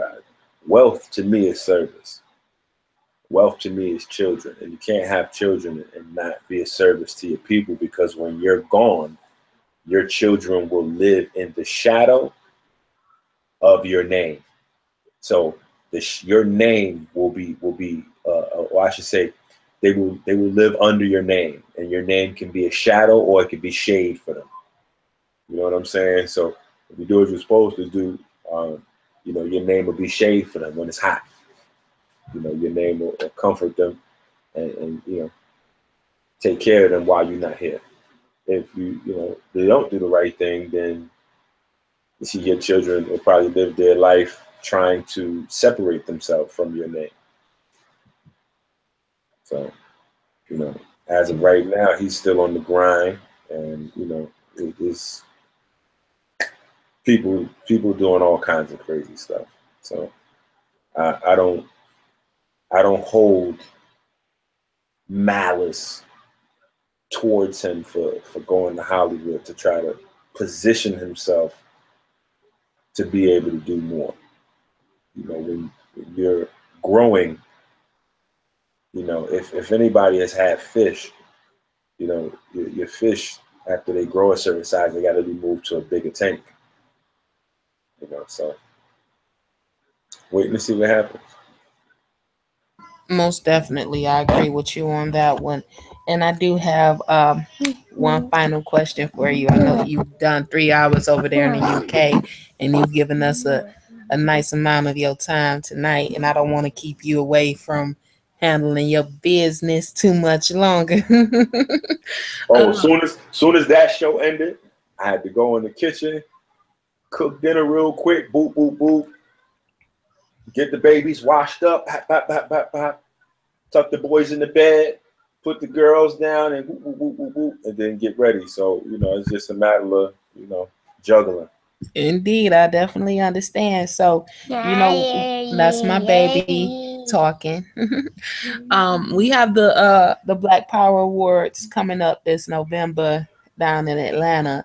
What are your thoughts upon the institution itself, and how can that be important to remembering, helping our people remember how our ancestors used to celebrate even during times in war? um,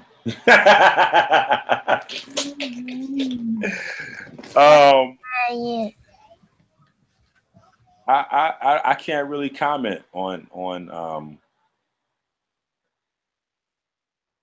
those awards. So far as for what I've seen, it's a it seems to be an in-house thing where they're trying again to create something And so they got to do what they got to do in-house. You know, but as far as what I heard about last year, I didn't really see the people that were in the field amongst the people doing the real work. I didn't see those people get nominated or get any awards. So, you know, it kind of looked like the social media awards. So again, same type of answer. You know, it seems like it's early in the book for me to make a judgment. I would like to see once they get a little bit more support, a little bit more finances, a little bit more, you know, stability up under what it is that they're trying to do, how they grow and how they blossom. I think the idea is very important. Me and Sutek tried to do something with Sonetta like that a couple of years before the Black Power Awards. But, you know, it's difficult to fund these types of things. You know, people want to enjoy certain things, but they don't understand that everything is a result, is a fruition of work. And nobody really wants to do the work or the ugly part. They just want to be a part of the fruition. They want they just want to pick the fruit. They don't want to plant the seed, water it daily. So, you know, they don't want to do any of that farm work. They just want to eat the fruit at the end. So you know, I'm in reserve judgment, waiting to see, you know, how it grows. I think it's an important idea. You know, to be able to begin to recognize the people that's really doing the work in the community to promote and help build institutions, because that's what award systems are about. They're about promoting a specific type of behavior. To understand what the Grammys do, what the Oscars, what real award systems is about. They're about promoting a certain type of behavior, which trains the people around that give reverence to the awarding system. It trains them and says, if you behave like this, we're going to reward you. So it's about training people into a specific pattern or patterns of behavior, and then promoting those people amongst the constituents to help transform what it is that they're doing into institutions or into larger platforms and mediums. So it's definitely important that we have that. And so, you know, so that's my take on this. It's a beautiful idea. You know, it just has to, you know, it has to do what it does. So indeed, family. I would definitely appreciate the day when Minister EnQi gets that good nomination down there in that award. So well, listen. Once they run out of in-house motherfuckers to give, like I said, they still growing. So you know, you know, it is what it is. You know what I'm saying? So the people reward me. Honestly, and I think they nominated KT. So if KT's nominated, that's almost a nomination for me. I'm comfortable with that. I really do want to see that the institution grow, regardless to whether I get nominated or not. Me being able to, and this is what I honestly feel. I feel rich every day. You know what I'm saying? That's why I tell people wealth is more than money. Every day that I don't have to punch a clock and I can take care of my children, you know what I'm saying? And I don't have to, I'm not in the same situation that, you know, when I was 8 years old, almost everything my mom's asked, I asked my mom's for, she had to tell me, no, we don't have it. You know what I'm saying? Like I was that guy. You know what I'm saying? We didn't go to the circus. We didn't go to, you know what I'm saying? So I get to take my children to the circus. the whole game. You know, or they want to go see a wrestling match. If the report cards and other things is in place, you know, they doing what they got to do with their responsibilities. Okay, let's go see wrestling. You know, my job every day is to help other people. Like that, to me, that's the biggest reward that I could ever get, is that I help people for a living. Like that's what I do. I think and I help people for a living. Is nothing bigger than that. You know what I'm saying? So as their platform grows and they're really able to put some you know, they really have the power that they need to have. You know, we have to have a body like that that can help build institutions. People don't understand how much awards, and this is the reason why everyone has that type of, there's the BET Awards, MTV Awards, this, that, and the other. And, you know, sometimes people don't get the award that you think should get the award. It's about the institution, who's invested in those people, and the institution trying to help those people grow and to build institutions around them, larger platforms, et cetera, et cetera. So that's really what it's about. And so they need to be in a more of a powerful position. So, you know, people got to get around them and, you know, support that and build it up. I won't be there this year, of course. I'll be somewhere in the community doing what, you know, getting the work in. I got a lecture in, I got a lecture this weekend in New York. And then I got a lecture in Miami. I think it is the first week in November. And then we're doing a double celebration, you know, a part 1 and part 2 lecture. I think it's the 19th and the 26th for Dr. Sabi. And then, so my November is kind of locked down. You know, it's always like that for me. But I definitely push for people to support the institution. And people say, Minister, why you not? I'm like, don't do that. It's a lot of us in the field, and you know, if I was getting nominated, there'd be somebody else that people would be saying, why you not getting? So it's all right. They got to work their way around, and I don't know them folks. So they got to work their way around with the people that are there helping them build the institution first. That's how that works. That's the business behind the business. And as they do that and their shit gets up and running, then they'll be able to recognize people that they don't necessarily have a vested interest in. And, you know, it'll be able to take wings and, you know, take flight and grow.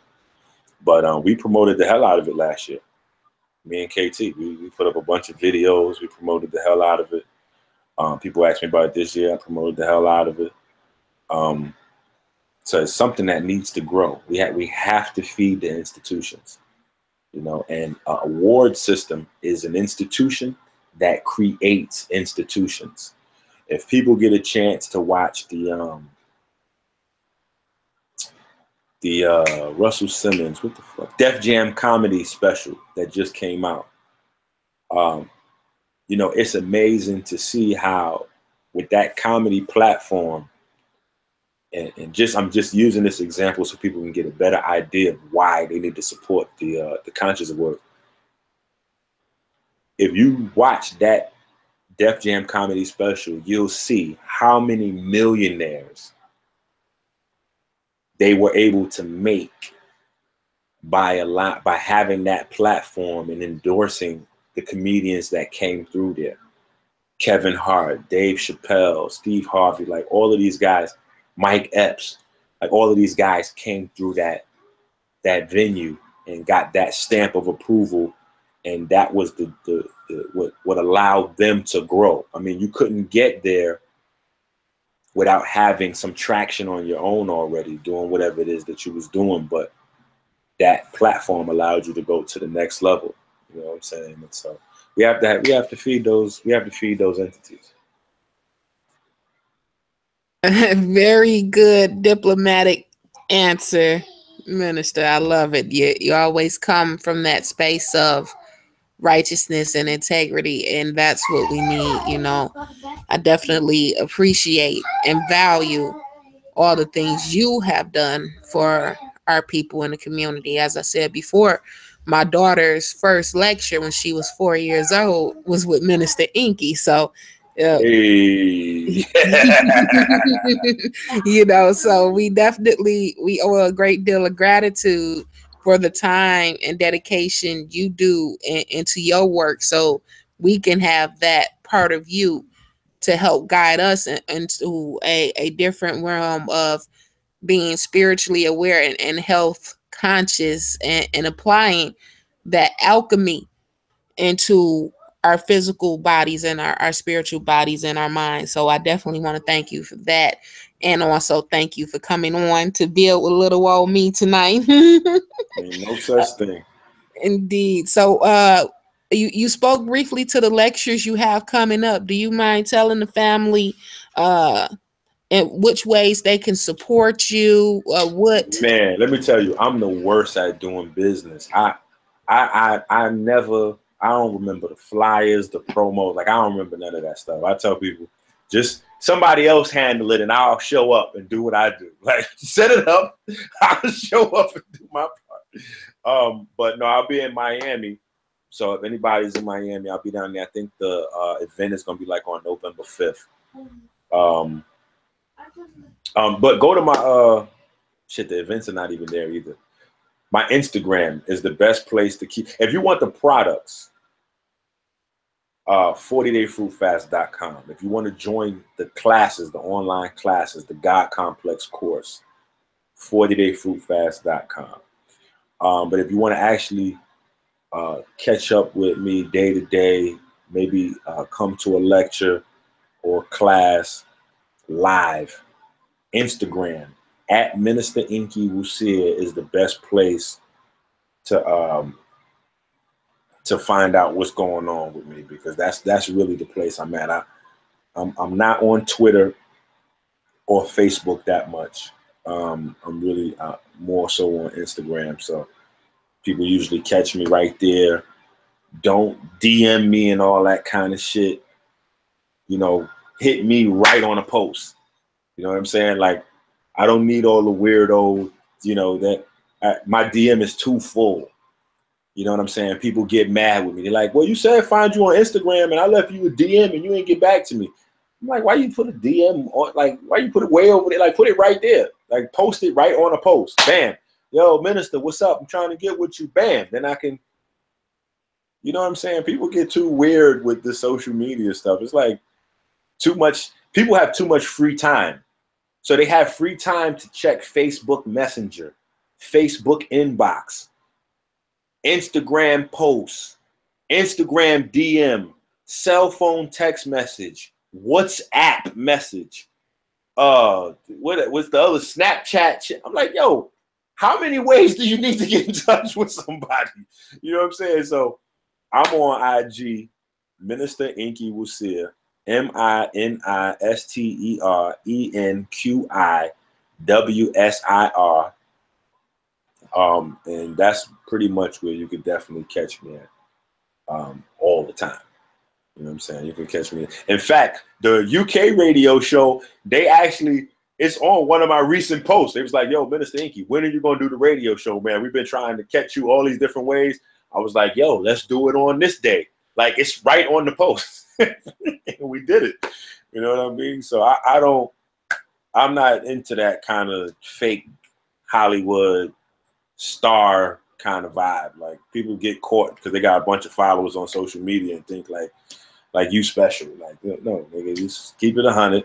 You know what I'm saying? Hit me right up, right there. I only got one cell phone, so it's all coming to my real phone. It's not like my business phone and my social media phone and then my family phone. No, it's one phone. Everything's coming right there. So sometimes it can be overwhelming and I have to weed through stuff. Like, I literally have over 10,000 emails in there. So I tell people, don't try to catch me on email. You know what I'm saying? It may get lost in the sauce. You know, hit me with the IG or send me a text message, and then, you know, we can go from there. You know, my cell phone number is 702-845-9814. That's 702-845-9814. You know, so. And there you have it, family. You got the IG, you got the 40-day fruit fast situation going on. You got the personal phone number, no emails, family, no DMs. Yeah, direct. Send me a text with your name and what's going on, and we can rap. Indeed, I'm excited. You know, definitely got to get you in that first physical copy of Get This Wisdom. We can really put out there to the people. I'm glad you came on tonight. It's an honor. Thank you so much for the information that you shared with us, and we got to get you back on here whenever you need to come through. Hey, it's an honor to be on the platform with you, sis. Indeed, I'm happy. I'm really am always elated for the platform. People don't get it. You know, I never get tired of doing more and more and more sharing, so to speak. You know what I'm saying? Because every platform is a door to reach somebody else that didn't hear something, and you might change somebody's life that changes somebody else's life. And so I thank you for allowing me to be on here and even creating the platform to give voices to those of us that are trying to reach to the people. Indeed. Thank you, brother. And there you have it, family. Before we go, make sure you check out Get This Wisdom Magazine, www.getthiswisdommagazine.com. Grab your subscriptions up. We are actually in the middle of an online cash mob via Lone Star RBG. Thank you for that. If you need some ad space, we got a global reach. We're in Africa too. If you need ad space to expand your brand, your business, get with us. We got you everything covered, and you will actually receive behind the scenes footage where we'll be at the Black Power Awards this year. So that'll all be included in your advertising packages. Get with us. We got you. We have we're streaming the Empress Afi Issei, the beautiful artist, will be streaming her very first art show on October 21st. Don't miss that. We got a lot of things going on, family. Shout out to Knowledge Born of Law and Do the Knowledge Radio. Of course, you got to shout out Knowledge. Knowledge everywhere. That's my man. But listen, what's up with you got to give me one of these advertising promo packs. I want to support. All right, definitely. We'll get that to you. I know you said no Facebook or nothing like that. So let me see how I could work that. I'll send you the physical how we have it printed up. Send it to Knowledge. Knowledge will get it to me. All right, cool. That takes away all that stuff from me. Right. Yeah. Take it all off your shoulders. Throw it on Knowledge back. Like, come on, Knowledge, let's get it together. Indeed. So definitely, family, support Do the Knowledge Radio, the Black Power Award nominated Do the Knowledge Radio on 7 days a week. The God got you with everybody on there, and definitely tune in to Get This Wisdom live on Thursday, where we'll have we'll have Ricky Harris, another Black Power Award nominee, coming through to discuss his documentary. Until next time. Yo, I'm sorry. Wait. You cannot go before I say this was amazing. I am so amped about this flyer you did. Thank you. You know, Renee Black Graphics, that sister is one of the hardest working graphic designers out here. She handles all of our graphics. You know, we got to keep that queen on retainer. She's one of the best. We got me and Chase on there with Chef EnQi book. Yo, that's fire. Indeed. Thank you so much. I'm glad you like it. And whatever we can do to add on to Minister EnQi's life, we're here to do that. Oh, yeah. No. I'm definitely down. I want to get involved with the advertising package and all that shit. I want to be on everything. All right. That's what I'm talking about. Okay, family. Until next time, peace, love, and Black Power.